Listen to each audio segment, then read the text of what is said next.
تو بنیادی طور پہ علی گڑھ جو ہے وہ کبھی بھی کیا وہ نہیں رہا ہے کہ علیحدگی پسند رہا ہو۔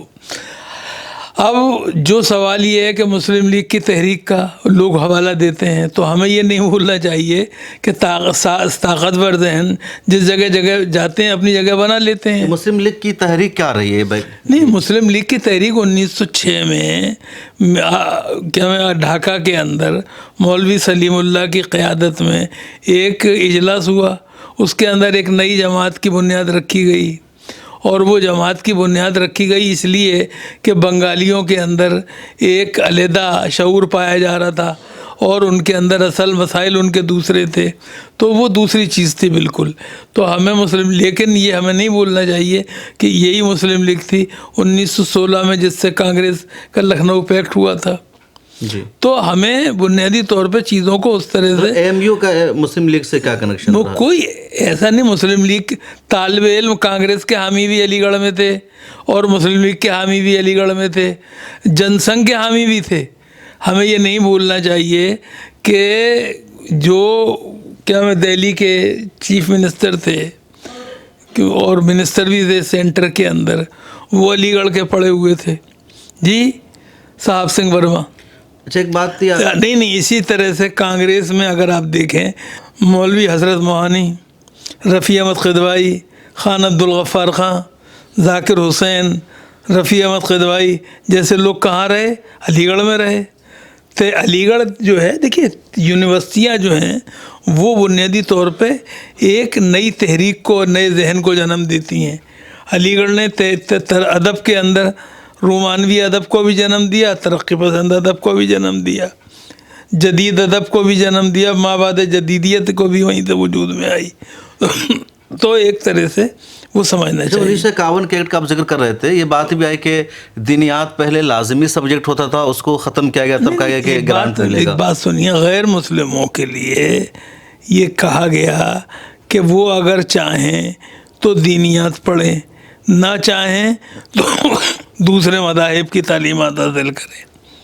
مثال کے طور پہ ہندو ریلیجن اسٹڈیز کو کریں، تو اس میں کوئی بری بات نہیں ہے، ہمیں کسی کے اوپر اپنا مذہب تھوپنا نہیں ہے۔ تو بنیادی طور پہ علی گڑھ کے اندر یہ ہوا، لیکن 1965 میں آتے آتے یہ ہوا کہ نواب علی اور جنگ جب وائس چانسلر ہو کے آئے، وزیر تعلیم شری چھاگلا کے زمانے میں، تو انہوں نے یہ چاہا کہ طیب جی نے جو 75% کیا تھا غیر مسلمانوں کا داخلہ، اسے 50% کر دیں۔ اس پر اختلافات ہوئے، اختلافات میں جھگڑا ہوا، جھگڑے کے اندر چھاگلا صاحب نے فائدہ اٹھا کے علی گڑھ کو بحق سرکار ضبط کر لیا۔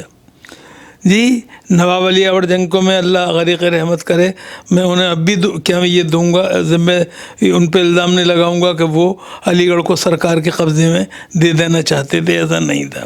لیکن بہرحال ظاہری بات سرکار کے وہ تھے وائس چانسلر بنائے ہوئے، تو اس لیے انہوں نے اس کی تائید کی۔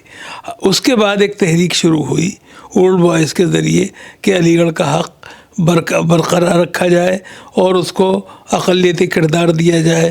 اور اس میں دلچسپ بات یہ ہے کہ جو علی گڑھ کے پڑھے ہوئے کانگریسی تھے وہ سب کے سب اس کے ساتھ تھے، حامی تھے، اقلیتی کردار کے حامی تھے۔ اور اس میں مثال کے طور پہ ہمیں نہیں بھولنا چاہیے کہ انہوں نے اس کی لڑائی بھی لڑی۔ لکھنؤ میں کنونشن میں ہوا 12 دری کے اندر، مشہور زمانہ۔ خیر، اس کے بعد ایک نئی نسل آئی جس میں ہمارا بھی تعلق تھا، عارف محمد خان تھے، کہ ظفر یاب جیلانی تھے، جاوید حبیب تھے، جی ظفر الدین خان فیضان تھے۔ یہ تمام لوگ جو تھے مل کے انہوں نے اس تحریک کو آگے بڑھایا۔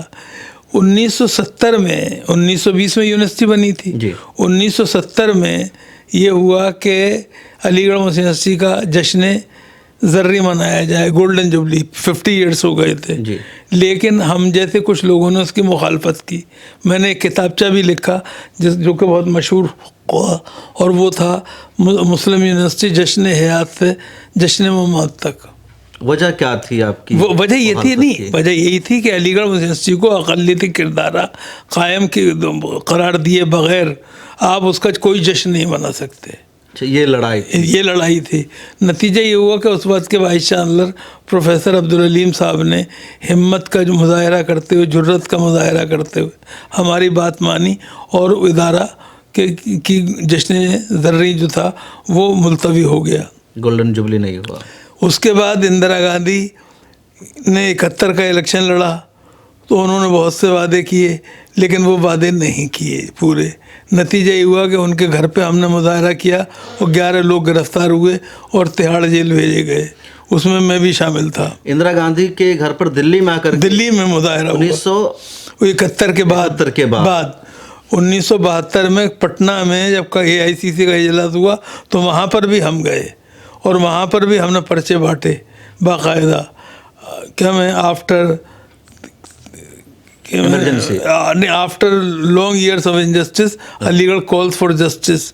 نتیجہ یہ ہوا کہ یہ تمام چیزیں چلتی رہیں اور 1973 کے اندر یونیورسٹی بند کر دی گئی بغیر کسی وجہ کر دی گئی کیونکہ ہم نے علی گڑھ میں کانگریسیوں کے داخلے بین کر دیے تھے اور اپوزیشن کے داخلے شروع کر دیے تھے جس میں کہ doctor Abdul Jalil Faridi, Chaudhry Charan Singh, pillow Modi, doctor Abdul Jalil Faridi, راج نارائن سنگھ جیسے لوگ شامل تھے، رام سیوک یادو، یہ سب لوگ آئے. ہم نے اٹل جی کو بھی بلانا کا فیصلہ کر لیا تھا، انہیں مدعو بھی کر لیا تھا. تو بڑی دلچسپ بات آپ نے بتائی کہ کانگریسیوں کے داخلے پر پابندی لگائی. وہ بتا رہے ہیں یہ بالکل ایمانداری سے یہ ہوا. نتیجہ یہ ہوا کہ ہم سب کو گرفتار کا یونیورسٹی کو بند کرنے اور ہم سب کو گرفتار کرنے کا فیصلہ کیا گیا. اور میزا میں عارف محمد خان جو اس وقت کیرالہ کے گورنر ہیں، مشتاق احمد خان جو مرحوم ہو گئے وائس پریزیڈنٹ تھے، جو وکیل تھے، نہیں وہ نہیں علی گڑھ میں تھے، میں جو جنرل سیکریٹری تھا. اور میرے جنرل سیکریٹری ہونے کا بھی ایک یہ تھا کہ میں مطلب نان ریزیڈنٹ میں مطلب پہلا ایسا شخص تھا جو کہ کسی ہاسٹل کا ممبر نہیں تھا لیکن الیکٹ ہوا تھا اسٹوڈنٹس یونین کا. اور آفس سیکریٹری تھے جو عاصم صاحب، وہ بھی گرفتار ہوئے. ہم چاروں کو 7 مہینے جیل میں رکھا گیا. 7 مہینہ عید بقرعید ہم نے سب وہیں کی. جب بہوگنا جی کا یہ ہوا، اس سے پہلے بھی میں گرفتار ہوا اور عارف محمد صاحب دلی میں اور میں علی گڑھ میں لکھنؤ میں میں قید رکھے گئے جی. لیکن جب بہوگنا جی کے وزیر اعلیٰ ہونے کا وہ آیا تو انہوں نے فیصلہ کیا، الیکشن ہونا تھا کہ ان لوگوں کو چھوڑ دیا جائے تو ہمیں چھوڑ دیا گیا. لیکن اس کے بعد ایمرجنسی لگ گئی. ایمرجنسی میں ہم انڈر گراؤنڈ رہے. عارف محمد خان کو جیل بیچارے کو جانا پڑا. نتیجہ یہ ہوا کہ صورتحال بگڑتی گئی، مگر 1977 میں اندرا گاندھی الیکشن ہار گئیں اور یہ طے ہوا کہ اب آپ کو جب ہی ووٹ ملے گا جب آپ علی گڑھ مسلم یونیورسٹی کے سلسلے میں جو غلط کارروائیاں کی ہیں اس کا ازالہ کریں گی. تو انہوں نے 1981 میں جب 80 میں آئیں تو 1981 میں نئے ایکٹ کی بنیاد ڈالی. اس نئے ایکٹ کے تحت کسی طرح سے تھوڑا زخموں پہ مرہم رکھا گیا لیکن پوری طرح سے بات نہیں بنی، مگر پھر بھی حالات پہلے سے بہتر ہوئے. تھا اس نئے ایکٹ میں؟ نہیں، اس میں یہ مان لیا گیا کہ علی گڑھ university is an institution established by the Muslims of India. یہ بات مان لی گئی اور یہ تقریباً. لیکن اس کے بعد یہ ہوا کہ سرکار جو تھی، جو سرکاریں آئیں، انہوں نے ایک طرح سے ظلم و زیادتی کا وہ سلسلہ اور حق تلفی کا وہ سلسلہ جاری رکھا. نتیجہ یہ ہوا کہ علی گڑھ مسلم یونیورسٹی جو ہے وہ ایک دفعہ پھر بحران میں شکار ہوئی اور مقدمہ جب ہمارے یہ IAS آفیسر تھے ہریانہ کیڈر کے، وہ ان کا انتخاب ہوا وائس چانسلر کے طور پہ، تو انہوں نے یہ طے کیا کہ علی گڑھ مسلم یونیورسٹی کے اندر 75% پھر بحال کیے جائیں گے مسلمان. نتیجہ یہ ہوا کہ اس پر خود کیمپس کے اندر بھی اختلاف تھا، چونکہ اندر کے لوگوں کو یہ تھا کہ ہمارے بچے پھر کہاں جائیں گے. تو یہ بھی تھا، سچی بات یہ ہے. نتیجہ یہ ہوا کہ وہ لڑائی لڑی گئی، کچھ لوگ عدالت میں گئے غیر مسلم اور نتیجہ یہ ہوا کہ اقلیتی کردار کا مسئلہ آ گیا. اب سوال جو پیدا ہوتا ہے، دیکھیے جو انصاف کی بات ہے اور دیانت کی بات ہے وہ یہ ہے کہ وہ ادارہ جس کی تعمیر کے لیے مسلمانوں نے چندہ دیا ہو، جی عمارتیں کھڑی کی ہوں اپنے چندے سے، آپ اسے کس طرح سے کیا میں اپنا ادارہ یہ کہہ سکتے ہیں کہ یہ نہیں ہے اقلیتی ادارہ، گورنمنٹ کا ادارہ ہے، سرکار پورا فیصلہ کرے گی. دوسرے آپ نے یہ کہا کہ ہم چونکہ کیا میں اس کا خرچہ اٹھاتے ہیں اس لیے یہ ادارہ جو ہے وہ اقلیتی کا ادارہ نہیں رہے گا. تو سوال یہ ہے کہ آپ جو ہیں وہ ہم بھی تو ٹیکس دیتے ہیں یا ہم ٹیکس نہیں دیتے؟ بالکل جی، تو ہمارا ٹیکس دیتے ہیں، آپ اداروں کو مدد دیتے ہیں، کون سی پریشانی کی بات کرتے ہیں؟ تیسری بات جو ہے وہ یہ ہے کہ راجے مہاراجاؤں نے، نوابوں نے مسجدیں بنوائی، مندر بنوائے. جی آج ان کی حکومتیں نہیں ہیں، وہ یہ نہیں کہہ سکتے کہ یہ مندر اور یہ مسجد جو ہیں اب کیا میں فلاں مذہب سے جڑے ہوئے نہیں رہیں گے. بالکل. بلکہ راجستھان میں بہت سارے محل قلعے ایسے ہیں جو ان کے خاندانوں کے پاس ابھی بھی ہیں. نہیں وہ ہے، وہی میں بات کر رہا ہوں نا، وہ بنیادی طور پہ چیزیں ہیں. اسی طرح سے ایک سوال اور بھی ہے، وہ یہ ہے کہ انگریزوں نے اس ملک کی عمارتیں بنوائیں، جی وہ چلے گئے نئی دلی بسا کے، جی کلکتے میں بہت سی عمارتیں بنائیں. آج وہ یہ تھوڑی کہہ سکتے ہیں کہ چونکہ یہ ادارے، یہ عمارتیں ہم نے بنوائی تھیں اس لیے اس ملک پہ ہمارا قبضہ رہے گا. یہ ایسا نہیں ہو سکتا. یہ نہیں ہو سکتا ہے کہ آپ وہ حکمت عملہ اپنائیں کہ چونکہ ہم نے قرض دیا ہے، ہم نے پیسہ دیا ہے، اس لیے اس ادارے کے مالک ہم ہوں گے. تو یہ نہیں ہونا چاہیے. دوسری بات جو ہے وہ یہ کہ یاد رکھیے تعلیمی ادارے جو ہیں وہ کسی کی باپوتی نہیں ہوتے ہیں. بالکل. تعلیمی ادارے جو ہیں وہ بنیادی طور پہ اس بات کی علامت ہوتے ہیں کہ یہاں پر تعلیم ہوگی. آپ مجھے یہ بتائیے کہ جو ادارے کیا میں مسلمانوں کے آنے سے پہلے اس ملک میں بسے ہوئے تھے، بہار میں ہوں یا کیا میں شمالی ہند کے دوسرے علاقوں میں ہوں، وہ کیا کسی کی کیا میں وہ مانے جاتے تھے؟ جی جائیداد نہیں، ایسا نہیں تھا. تو ابھی جو کیس ہے علی گڑھ مسلم یونیورسٹی کا سپریم کورٹ میں جس پر بحث ہو رہی ہے، اس میں سرکار کیا چاہ رہی ہے اور یونیورسٹی کا یا مسلمانوں سرکار کا ہوا یہ ہے کہ سر اس میں کانگریس نے بہت کنفیوژن پیدا کیا ہے. اچھا. کانگریس نے پہلے مان لیا، پھر نہیں مانا، پھر کیا میں داخل کر دیا کہ وہ نہیں ہے.